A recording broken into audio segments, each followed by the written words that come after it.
Last এপিসোডে আমরা দেখেছিলাম ব্ল্যাক বুলস ট্রেনিং করার জন্য একটা বিচে চলে এসেছে। তখনই সেখানে কিয়াটো আর কাহনো চলে আসে আর তারা ব্ল্যাক বুলসের মেম্বারদেরকে তাদের সাহায্য করতে বলে। এরপর আমরা দেখতে পারি নোবেল আর ফিন্ডাল কাহনো আর কিয়াটোর সাথে তাদের হেল্প করার জন্য চলে যায়। তখনই আমরা দেখতে পারি নোবেল তার ফুল পাওয়ারের সাথে ফাইট করে তাদের সবাইকে নিয়ে সি গার্ডিয়ানের কাছে চলে আসে। তখন সেখানে কিয়াটো আর কাহনো সেই গার্ডিয়ানকে তাদের নাচ গানের সাহায্যে শান্ত করে ফেলে আর সবশেষে তারা আবার সারফেসে ফিরে আসে। এই এপিসোডের শুরুতে আমরা দেখতে পাই চার্মি তাদের সবার জন্য নতুন ধরনের এক খাবার তৈরি করেছে। এইসব দেখে আস্থা জিজ্ঞেস করে এটা আবার কোন ধরনের খাবার। তখন নোবেল বলে এটা চার্মির তৈরি নতুন পদ্ধতির এক খাবার, আর এই খাবার যারা খাবে তাদের ম্যাজিক অনেক বেশি বেড়ে যাবে। এটা শুনে আস্থা বলে তাহলে চলো এই খাবার খেয়ে দেখা যাক। এটা শুনে মেঘবা বলে তোমার ভেতর তো কোনো ম্যাজিকই নেই, তাহলে তুমি এই খাবার খেয়ে কি করবে। এইসব শুনে আস্থা বলে তাহলে কি হয়েছে, আমার কাছে এন্টি ম্যাজিক তো আছে, এটা কে জানে যে এই খাবার যদি আমার এন্টি ম্যাজিকই বাড়িয়ে দেয়। এইসব বলেই তারা সবাই একত্রে সেই খাবার খেতে শুরু করে। তখনই আমরা দেখতে পারি তাদের ম্যাজিক হঠাৎ করে অনেক বেশি বাড়তে শুরু করে দিয়েছে আর সেখানে লাক আর মেঘমা পাওয়ার আপ হয়ে ব্ল্যাক বুলসের বেসই ডিস্ট্রয় করতে শুরু করে দেয়। আর সেখানে নোবেল সেই খাবার খেয়ে বেহুশ হয়ে যায় আর এরই সাথে তার পাওয়ারও আউট অফ কন্ট্রোল হয়ে যায়। এইসব দেখে আস্থা চার্মিকে তাদেরকে থামাতে বলে আর এইসব কিছু দেখে চার্মি ভাবছিল এখনো এই খাবার পুরোপুরি ঠিক হয়নি, তাহলে আমার মনে হয় এখন আমাকে সেই পার্সনের কাছে যেতেই হবে। তখনই সিন শিফট হয় আর আমরা দেখতে পারি চার্মি ম্যাজিক নাইট হেডকোয়ার্টারের শেফ জিয়ামোর কাছে তাকে ট্রেনিং করানোর জন্য রিকোয়েস্ট করতে শুরু করে। তখন জিয়ামো ভাবছিল তার চোখের চমক দেখে এটা মনে হচ্ছে যে সে অনেক বেশি স্পেশাল। তখন জিয়ামো বলে ঠিক আছে, আজ থেকে তুমি আমার স্টুডেন্ট, তাহলে আমাকে তুমি বলো যে তুমি কি বানাতে চাও। তখন চার্মি বলে আমি এরকম একটা খাবার তৈরি করতে চাই যেই খাবার খেয়ে আমার ফ্রেন্ডদের মানা অনেক বেশি বেড়ে যায়। এইসব শুনে জিয়ামো বলে এই কাজটা করা অনেক বেশি কঠিন, তাই তোমাকে এই জিনিসটা মাথায় রাখতে হবে যে এইসব কিছু করার জন্য তোমাকে অনেক বেশি হার্ড ওয়ার্ক করতে হবে। এটা শুনে চার্মি এর জন্য এগ্রি হয়ে যায়।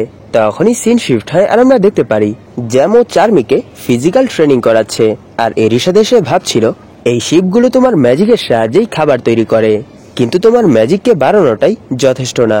তাই তুমি সত্যিই যদি ট্রেন হতে চাও তাহলে তোমাকে তোমার ম্যাজিক্যাল পাওয়ারের সাথে ফিজিক্যাল পাওয়ারও অনেক বেশি বাড়াতে হবে, আর এতে করে তোমার শিপগুলোর পাওয়ার অনেক বেশি বেড়ে যাবে।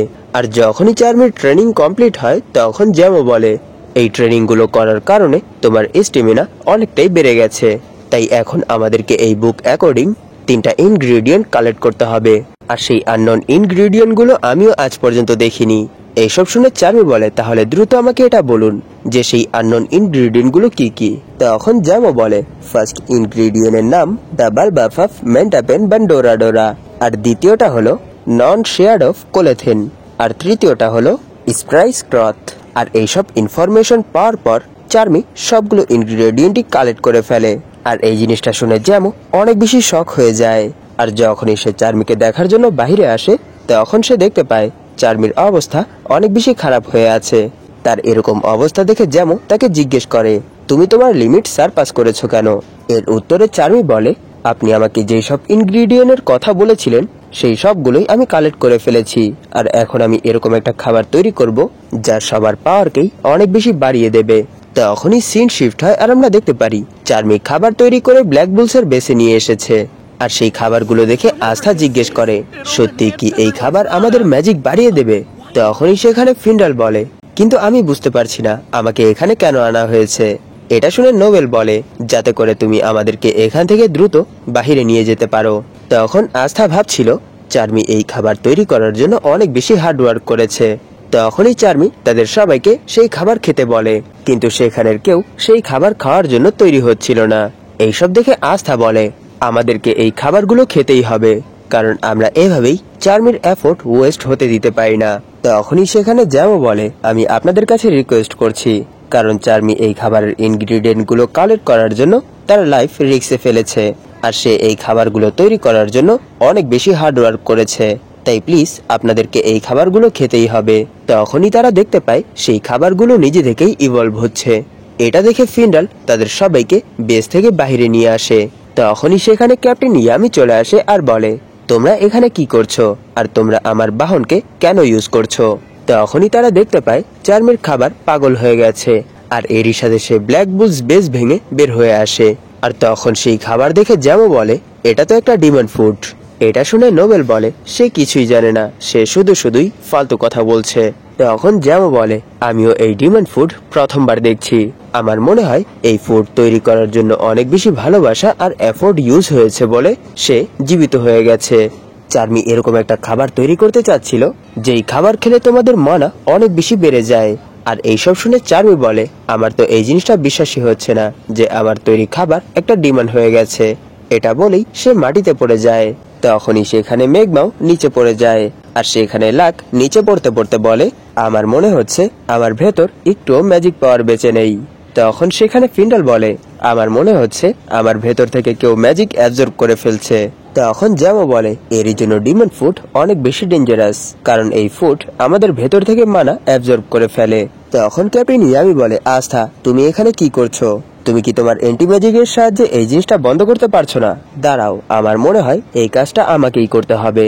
এইসব শুনে আস্থা বলে প্লিজ আপনি এরকমটা করতে পারবেন না, কারণ এই খাবার চার্মির ফিলিংস দিয়ে ভরা। এটা শুনে ক্যাপ্টেন ইয়ামি বলে তুমি এখানে কি ফালতু কথা বলছো। তখন চার্মি বলে প্লিজ আস্থা তাকে এখানেই বন্ধ করো। তখন আস্থা এর জন্য এগ্রি হয়ে যায়, আর এরই সাথে সে সেই খাবারের দিকে দৌড়ে যেতে শুরু করে আর বলে এই খাবার চার্মি তার ফিলিংস দিয়ে তৈরি করেছে, তাই আমি এই জিনিসটাকে নষ্ট হতে দেব না। এটা বলেই আস্থা সেই ডিমন ফুডকে খেতে শুরু করে। তখন ক্যাপ্টেন ইয়ামি বলে আমার মনে হচ্ছে আমার পাওয়ার আবার ফিরে আসছে, আর এটা সেই পার্ট থেকেই আসছে যেই পার্টটা সে খেয়েছে। তখনই চার্মিও সেখানে চলে আসে আর বলে দাঁড়াও আস্থা, আমি তোমাকে একাই এই খাবারের মজা নিতে দেব না। এটা বলেই সেও সেই ডিমন ফুডকে খেতে শুরু করে, যার জন্য লাক আর মেঘমাও ঠিক হয়ে যায়। তখন মেঘমা বলে তাহলে কি আমরা এই জিনিসটা তাদের উপরই ছেড়ে দেব। এটা শুনে লাক বলে কখনোই না। তখন ক্যাপ্টেন ইয়ামি বলে তাহলে তোমরা এখানে কি করছো, যাও এই খাবারটা খেয়ে ফেলো। এটা শুনেই লাক, মেঘমা আর ফিন্ডালও সেই খাবার খাওয়ার জন্য চলে যায়। আর এর কিছুক্ষণ পর আমরা দেখতে পারি তারা পুরো ডিমন ফুডকেই খেয়ে ফেলেছে, আর এরই সাথে তারাও ফুলে নিচে পড়ে আছে। তখন আস্থা বলে চার্মি তোমার এই খাবার একটু অন্যরকম ছিল, আমি এই জিনিসটা কি করে বলবো। আমার এই খাবার খাওয়ার পর মনে হচ্ছিল যে এই খাবার শুধু ম্যাজিক বাড়ানোর জন্যই তৈরি করা হয়েছে। আর প্রথমে তুমি যেই খাবার তৈরি করতে, তুমি সেই খাবারের সাহায্যে মানুষকে খুশি করতে চাইতে, কিন্তু এই খাবারের মধ্যে এই জিনিসটা মিসিং ছিল। আমাকে প্লিজ এইসব কিছু বলার জন্য ক্ষমা করে দিও। এইসব শুনে চার্মি জিজ্ঞেস করে মাস্টার সে কি এখানে সত্য কথা বলছে। তখন জ্যামো বলে একটা শেফ হিসেবে আমরা কখনো কখনো কিছু জিনিস ভুলে যাই, তাহলে চলো চার্মি এই জিনিসটা আবার ট্রাই করি। তখনই সিন শিফট হয় আর আমরা দেখতে পারি নোবেল, আস্থা আর মেঘমা ট্রেনিং করছে। আর তাদেরকে দেখে গর্ডন ভাবছিল কিছু সময় ধরে আমি আমার বেশিরভাগ সময় আমার ফ্রেন্ডদের সাথেই থাকি, আর এরই জন্য ইদানিং আমার মনও অনেক বেশি ভালো, তাই আমাদেরকে ডেভিলের সাথে ফাইট করে জিততেই হবে, তা না হলে আমাদের এই খুশির দিন শেষ হয়ে যাবে। এইসব ভেবেই সে আস্থার কাছে চলে আসে আর বলে আস্থা আমি কি তোমার সাথে কিছুক্ষণ ট্রেনিং করতে পারবো। তখন আস্থাও এর জন্য এগ্রি হয়ে যায় আর নোবেলকে একটু রেস্ট করতে যেতে বলে। তখন আস্থা বলে ঠিক আছে, তাহলে তুমি এখন আমার উপর অ্যাটাক করো। এটা শুনে গর্ডনও তার উপর অ্যাটাক করে দেয়, কিন্তু আমরা দেখতে পারি আস্থা তার স্বরের সাহায্যে গর্ডনের অ্যাটাক গর্ডনের দিকেই রিফ্লেক্ট করে দেয়, আর সেই অ্যাটাকের সাথে হিট হওয়ার কারণে গর্ডন নিচে পড়ে যায়। তখনই সেখানে আস্থা চলে আসে আর জিজ্ঞেস করে তুমি কি ঠিক আছো। তখন গর্ডন বলে আমি এটা জানতাম যে আমি তোমার সামনে টিকতে পারবো না। তখনই সিন শিফট হয় আর আমরা দেখতে পারি রাতে গর্ডন কোথাও যাচ্ছে, আর এরই সাথে সে ভাবছিল আমি সেই সময় আমার ফুল পাওয়ারের সাহায্যে তোমার উপর অ্যাটাক করেছিলাম, কিন্তু আমার মনে হয় আমি অনেক বেশি উইক হয়ে গেছি। যখন আমি এখানে প্রথমবার এসেছিলাম তখন আমি অনেক একা ছিলাম, আর এরই সাথে সেই সময় আমি চাকুর মতো শার্প ছিলাম, যার জন্য আমি আমার কাছে কাউকে আসতে দিতাম না।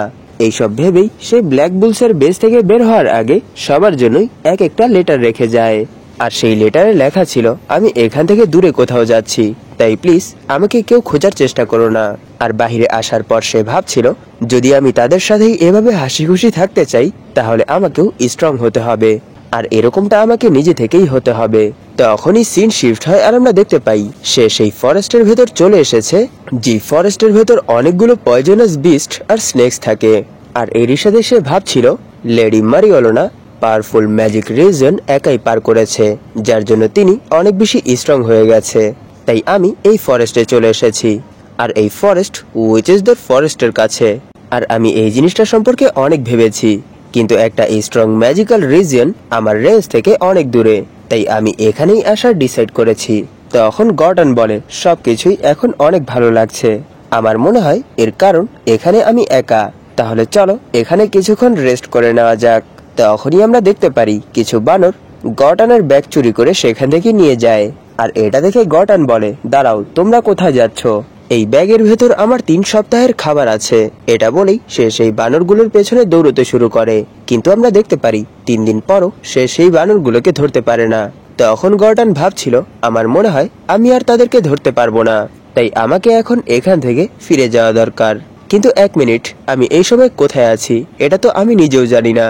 এইসব ভেবেই গর্ডন সেখানে আগুন জ্বালিয়ে বসে পড়ে, আর এরই সাথে সে আশেপাশের জিনিসই খেতে শুরু করে।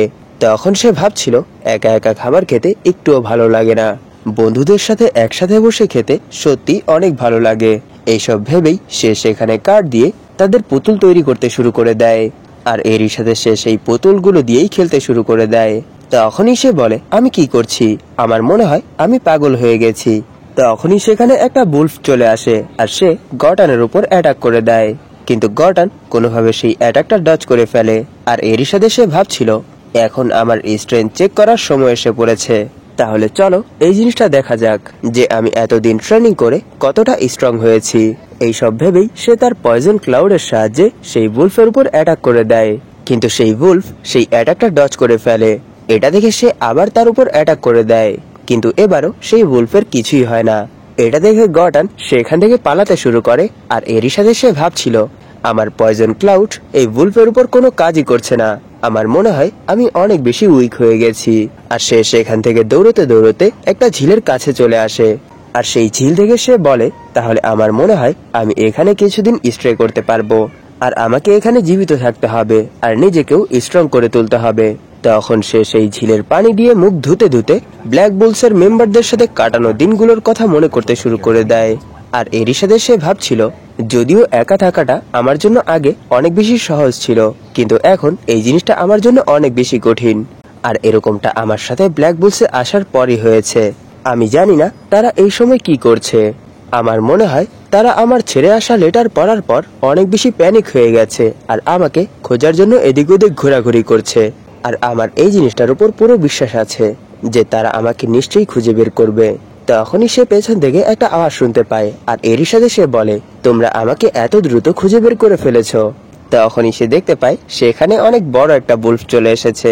আর তাকে দেখে গর্ডন ভাবছিল, আমার মনে হয় আমার সাথে যেই বুলফের দেখা হয়েছিল এটা সেই বুলফের মা। তখনই সিন শিফট হয়, আর আমরা দেখতে পারি ক্যাপ্টেন ইয়ামি তার লেটার পড়ে বেসের সবাইকে তাকে খোঁজার জন্য পাঠিয়ে দেয়। আর অন্যদিকে গর্ডন সেই বুলফের উপর অ্যাটাক করছিল, কিন্তু তার কোনো অ্যাটাকই সেই বুলফের উপর কোনো ইফেক্টই ফেলছিল না। তখনই সেই বুলফ তার উপর অ্যাটাক করে তাকে দূরে ফেলে দেয়। আর সেখানে পড়ে পড়ে গর্ডন ভাবছিল, আমার মনে হয় আমি এখানে একা একাই মরে যাব। তখনই সে তার তৈরি স্ট্যাচুগুলো দেখে, আর এরই সাথে সে বুঝতে পারে যে আমি একা থাকতে চাই না, আমি ফ্রেন্ডের সাথে থাকতে চাই। আর তাদের সাথে একসাথে ছিলাম বলেই আজ আমি এত বেশি স্ট্রং হতে পেরেছি। আর লোনলিনেস নিজেই একটা অনেক বড় পয়জন, তাই আমি যদি আমাকে আরো অনেক বেশি স্ট্রং করতে চাই তাহলে আমাকে আমার ফ্রেন্ডদের সাথেই থাকতে হবে। এইসব ভেবেই সে সেই উলফকেই জড়িয়ে ধরে আর বলে, আমাকে এর জন্য ক্ষমা করে দিও, কারণ আমি তোমার উপর অ্যাটাক করে দিয়েছিলাম। একটা ম্যাজিক নাইট হিসেবে আমার এই জিনিসটা করাটা একটা ভুল ছিল, কারণ তোমরাও লোয়ার কিংডমেরই অধিবাসী। আর সব থেকে বড় বিষয় এটা যে তোমরা তো আমার ফ্রেন্ড। তখনই আমরা দেখতে পারি সেই উলফ আর তার বাচ্চা গর্ডনের ফ্রেন্ড হয়ে গেছে। তখন তারা গর্ডনকে সেই ফরেস্টের ভেতর থেকে বাহিরে নিয়ে আসে। তখন গর্ডন বলে, আমি এখন বুঝতে পেরেছি যে তোমাদের উপর আমার পয়জন কেন কাজ করছিল না। তখনই আমরা দেখতে পারি সেই উলফের গায়ে তার তৈরি ডলগুলো ছিল।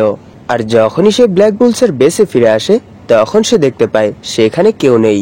এটা দেখে সে ভাবছিল, আমার মনে হয় আমার ফ্রেন্ডরা আমাকে খোঁজার জন্য বাইরে চলে গেছে। আর এরকমও তো হতে পারে যে তারা আমাকে খুঁজতে খুঁজতে কোনো একটা প্রবলেমে ফেসে গেছে, তাই আমাকেই তাদেরকে বাঁচানোর জন্য যেতে হবে। এটা ভেবেই সে সেখান থেকে চলে যায়। তখনই সিন শিফট হয় আর আমরা দেখতে পারি ক্যাপ্টেন ইয়ামি, আস্থা, মেঘমা আর নোবেল গর্ডনকে খোঁজার বদলে পার্টি করছে। তখন মেঘমা বলে সেই ওয়েটার আমাদের দিকেই অনেকক্ষণ ধরে তাকিয়ে আছে।